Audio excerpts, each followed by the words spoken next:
Thanksgiving morning, and I should be heading out to mommy and daddy's soon. But I wanted to make this video because I've been putting it off for way too long, and I'm pretty sure Alex Nasla wants his DI box back. So I wanted to show you on my cell phone, we're back to the phone because I don't have access to a better camera today, my cheap and easy in-home recording setup. Actually, I'm not even in my home, I'm in my college dorm. So this is the kind of thing you could even do if you don't want to piss off your neighbors, although I'm pretty sure I do that anyway. So let's walk through this shit. So, okay, obviously, first thing you need, guitar. Usually I record with my Jackson because it's super comfortable to play, and because it's so comfortable, I get better takes. So that's just, to me, just as important as the sound, and obviously it sounds super sexy. So that's a KV2, look at that paint job, it's fucking beautiful. That's a KV2 model. I don't think they make that anymore, I think they changed the way they make it, but passive pickups in there, which will be relevant when we get to the DI box in a second. So obviously you need a guitar, and then you need your interface, which is this shit right here, and you need your computer or some kind of your DAW, your DAW, your like Pro Tools or your Cubase or whatever. So walking through this, so we have the guitar, and then so normally you plug directly into your interface. Now this is a Focusrite 2i2. Problem with this in particular is it doesn't respond well to DI. It peaks really easily, even if your gain on the DI box is, I'm not on the DI box, sorry, on the interface is turned all the way down. So I was getting peaking even at low gain, so I was getting kind of a weak signal but like peaking at the same time.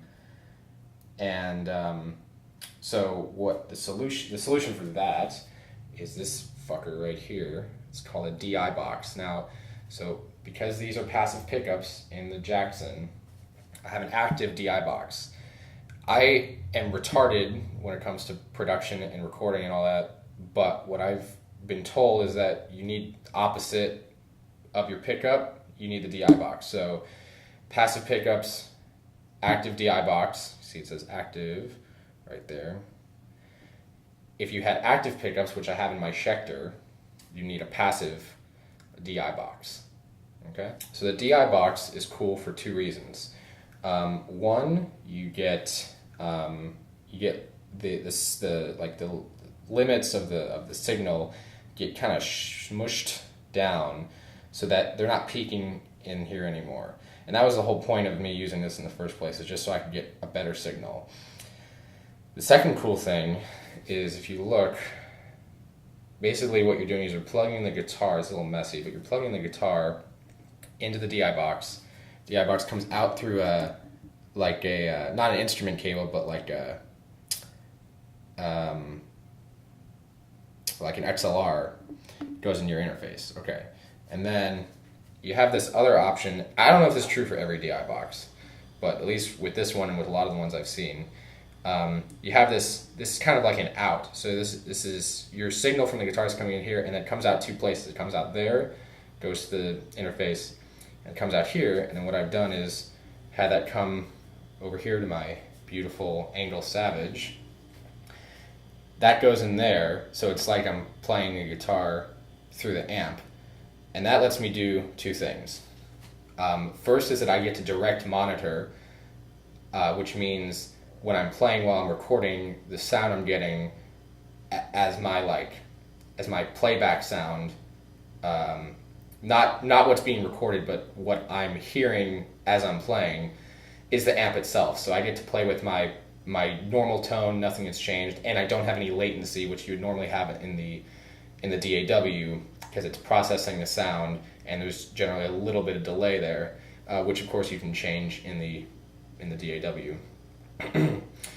So direct monitoring, that's awesome, plus I get the really good tones that I'm used to. The second thing is, This might be unique to the Engl, but if you come back here, so hope there's no bullshit back here. The Engl, let's see if I can get this right, has basically like a line out that you can hook an XLR into. Now, you want to plug into the cab as well. So if you look, I'm hooked up to my cab normally, but the XLR then goes in there, and you're basically getting the signal from the head itself, not from the cabinet, but just the head coming out, and then that comes around and goes into your interface as well. So you can get your DI, your raw DI, from the guitar, which then you can reamp or you can use with a plug-in or do whatever the fuck you want. And then you can also get the tones from your head if it has that line out in the back you can plug an XLR into. And then you just plug that into your second channel on your interface. And then when you record, you just arm 2 tracks. The first track with channel 1 or input 1, and then second track input 2, and then you get the signal from your head, the tone from your head in the DAW as well. So you get the tone from your head as well as whatever DI tones you want to use. And you can also model the tone of the DI based on what you're hearing in the head. And I've also been told that one thing that helps about this is you change, like as a guitarist, you'll sort of change the way you articulate depending on when you're playing, when you're recording, based on how a tube head sounds versus something else. So you're gonna get like a more authentic playing versus like just having the DI. So guitar, DI box, interface, that's the first signal. Guitar, DI box, out to the amp, back of the head, to the interface. And then it goes into my Mac, and because I'm in a dorm, you'll notice I don't have studio monitors. If I were at my parents' house, actually, I would have a couple of KRKs, but you don't need them for tracking purposes. And I really don't do that much mixing anyway, but interface has a headphone thing. Get your headphones right there, and then you can use that to monitor when you record. So this to me is a pretty minimalist setup, and actually this is pretty much how I've done all the Viminal songs. And a few people recently have said like, oh, your tone and shit, your production sounds really good. What have you guys done? And I'm like, dude, we just do this shit in my room. People are really impressed by that. But I think it's all about just getting a good mix, and so that's where I invest my money.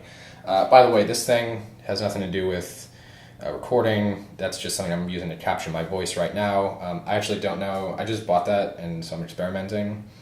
I don't know if that's going to end up in what gets posted, so keep that in mind. Might just be the shitty cell phone audio. So anywho, wow, that was kind of weird. I've never said that. All right, I'm gonna wrap this shit up. This is just my little recording setup, and maybe I'll make something else about recording or like how I write songs. I think that's really more what I'm interested in, is like the creative stuff. I don't know shit about this, and that's kind of why I'm making this, is to show you that even if you don't know a goddamn thing about recording, you can still get something simple that's easy to do and make good songs. You just have to send it to somebody who does know stuff about recording and production. All right, thanks for hanging out. Happy Thanksgiving.